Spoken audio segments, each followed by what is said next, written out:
Good morning, students. In this video of solid state, we are going to continue with crystalline structure. देखिए, किसी भी crystal की एक geometrical shape होती है और जो ज्योमेट्रिकल शेप क्रिस्टल की होती है वह किसी भी क्रिस्टल की एक कैरेक्टरिस्टिक प्रॉपर्टी होती है। किसी भी क्रिस्टल की ज्योमेट्री कुछ बातों पर डिपेंड करती हैं। वह है कॉन्स्टिट्यूएंट पार्टिकल्स का साइज़ क्या है, कोऑर्डिनेशन नंबर क्या है, क्रिस्टलाइजेशन की क्या कंडीशंस हैं, क्या प्रॉपर्टीज़ हैं, इन सभी पर डिपेंड करता है। और इन सभी के बारे में हम रसायन विज्ञान की एक शाखा क्रिस्टलोग्राफी के अंतर्गत अध्ययन करते हैं, जिसे हम क्रिस्टलोग्राफी या क्रिस्टल विज्ञान भी कहते हैं। क्रिस्टल विज्ञान या क्रिस्टलोग्राफी को समझने से पहले हमें कुछ बेसिक टर्म्स के बारे में जानना होगा। फर्स्ट है क्रिस्टल। क्रिस्टल एक ऐसा पिंड होता है जो एक निश्चित ज्योमेट्रिकल शेप के लिए आवश्यक समतल पृष्ठों के से बद्ध हो और जो अवयवी कणों की आंतरिक व्यवस्था को भी स्पष्ट कर सकता हो। सेकंड है फेस या फलक।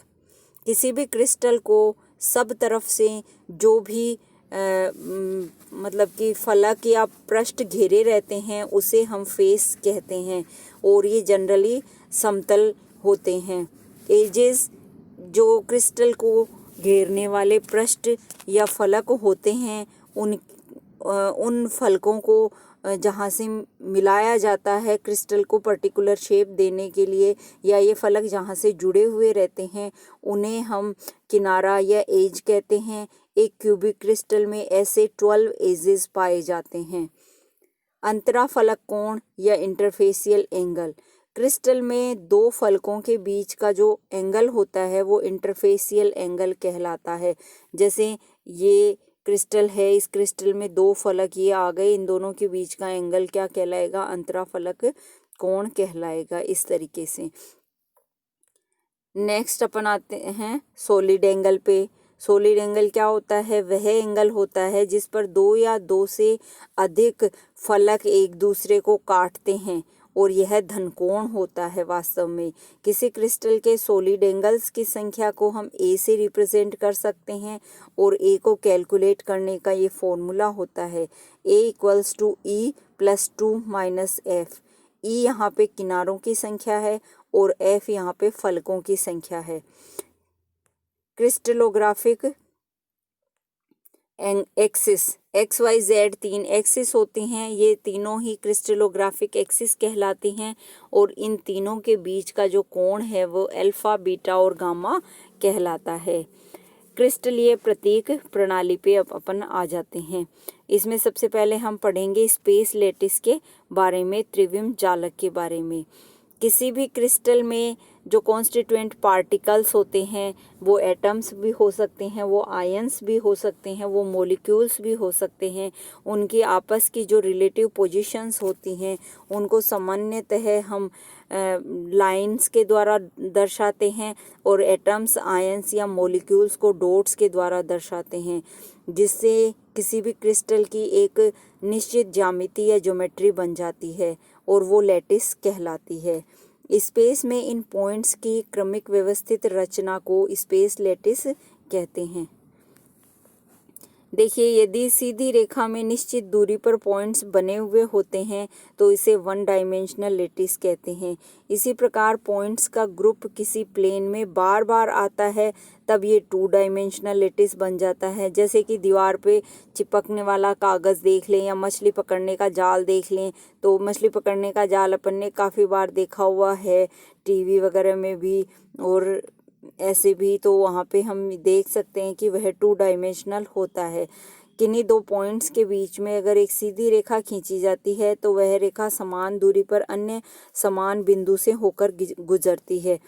त्रिविम जालक में क्या होता है? प्रत्येक बिंदु एक समान बिंदु समूह से घिरा रहता है।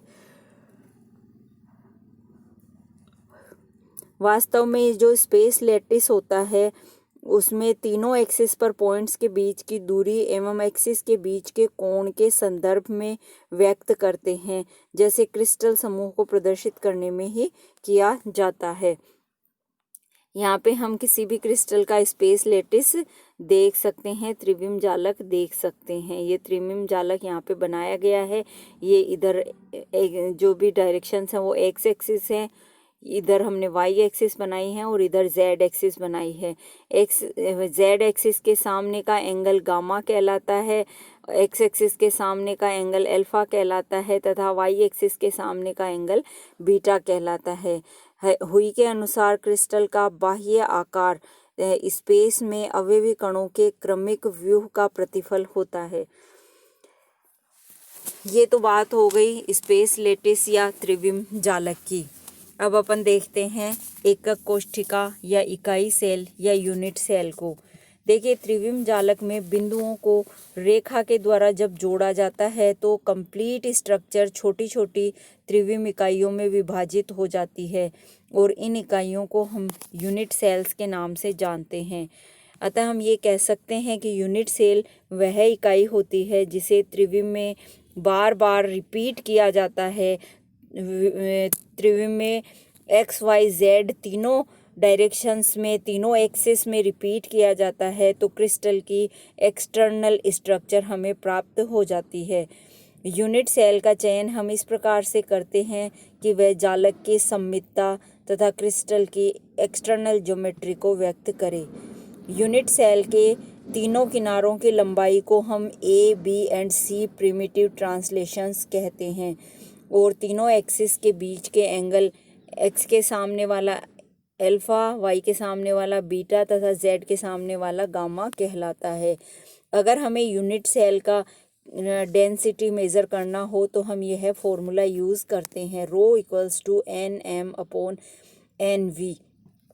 यहाँ पे स्मॉल एन यूनिट सेल में पार्टिकल्स की संख्या को रिप्रेजेंट करता है, कैपिटल एम उसके मोलिकुलर वेट को रिप्रेजेंट करता है, वी यहाँ यूनिट सेल के वॉल्यूम को तथा कैपिटल एन एवोगैड्रो नंबर को रिप्रेजेंट करता है। ये हो गया यूनिट सेल। देखिए, आपके एग्ज़ाम में त्रिविम जालक के बारे में और यूनिट सेल के बारे में क्वेश्चन पूछे जाते रहे, शॉर्ट नोट पूछे जाते हैं, संक्षिप्त टिप्पणी लिखिए, इस तरीके के क्वेश्चन आते रहते हैं एग्ज़ाम में। अब अपन बात करते हैं क्रिस्टलोग्राफी के नियमों की। ये जो क्रिस्टल विज्ञान है इसको पढ़ने के लिए इससे संबंधित क्रिस्टल्स से संबंधित कुछ नियम दिए गए हैं जिन्हें लॉज ऑफ क्रिस्टलोग्राफी कहा जाता है। क्रिस्टल और क्रिस्टलीय पदार्थों के गुणों की, उनके संरचना की और ज्योमेट्री की स्टडी करना ही क्या कहलाता है? क्रिस्टलोग्राफी कहलाता है। इसके अंतर्गत हम क्रिस्टल में प्लेन्स की विशेष व्यवस्था और इनकी ज्योमेट्रिकल शेप की स्टडी करते हैं। इसके 3 मुख्य नियम होते हैं।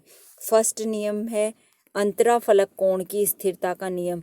देखिए, ये जो लॉज ऑफ क्रिस्टलोग्राफी हैं ये लॉज भी काफ़ी इम्पोर्टेंट होते हैं और ये एग्ज़ाम के पॉइंट ऑफ व्यू से इम्पोर्टेंट है, इसको भी पूछे जाने की संभावना है और ये काफ़ी पूछे जाते रहे हैं। लॉज ऑफ क्रिस्टलोग्राफी सीधा भी पूछा जा सकता है और अंतराफलक कोण की स्थिरता का नियम है, ये सारे नियम अलग से भी पूछे जा सकते हैं। परिमेय घातांक का नियम है और ये जालक तलों के मिलर सूचकांक है, ये सब एक अलग से भी पूछे जा सकते हैं। फर्स्टली हम बात करते हैं अंतराफलक कोण की स्थिरता के नियम का। देखिए, किसी भी क्रिस्टल की शेप कभी कभी तो पर्टिकुलर बन जाती है लेकिन कभी कभी वो पर्टिकुलर नहीं बन पाती है, तो किसी क्रिस्टल के कोई फलक बड़े हो जाते हैं या किसी कारण से इनको बड़ा कर दिया जाता है या एक्सटेंशन किया जाता है, तो उन फलकों को चाहे कितना ही लंबा बढ़ा लिया जाए, उनके बीच में जो कोण अंतराफलक कोण होता है उसका मान कभी भी चेंज नहीं होता है, वह सदैव कांस्टेंट रहता है। इसके अनुसार हम ये कह सकते हैं कि किसी पदार्थ के लिए अंतराफलक कोण का मान सदैव कांस्टेंट रहता है, चाहे उसके किसी भी क्रिस्टल का कोई भी फलक किसी भी दिशा में कितनी ही वृद्धि क्यों न कर ले और कोई भी आकार क्यों न ग्रहण कर ले। अर्थात हम ये कह सकते हैं कि ऊपर से जब उस क्रिस्टल को देखा जाए तो उस क्रिस्टल का आकार भिन्न भिन्न प्रतीत हो सकता है, लेकिन उनके अंतराफलक कोण के मान अगर हम मेज़र करें तो वो सदैव समान ही आते हैं। जैसे कि हम क्वार्ट्ज के क्रिस्टल की बात करें, क्वार्ट्ज का क्रिस्टल जो है वो हेक्सागोनल शेप का होता है। अतः किसी भी क्वार्ट्ज के लंबवत यदि एक सतह काटी जाए तो उसका आकार हेक्सागोनल आता है और उनका आंतरिक कोण 120 डिग्री का होता है। लेकिन वास्तव में जब अलग अलग परिस्थितियों में हम क्रिस्टल्स में असमान वृद्धि के कारण अलग अलग आकृतियों के क्रिस्टल बन जाते हैं, लेकिन फिर भी अंतराफलक कोण का मान 120 डिग्री ही रहता है। यही अंतराफलक कोण की स्थिरता का नियम है। नेक्स्ट वीडियो में हम क्रिस्टलोग्राफी के दूसरे नियम, परिमेय घातांक के नियम को पढ़ेंगे। Thank you.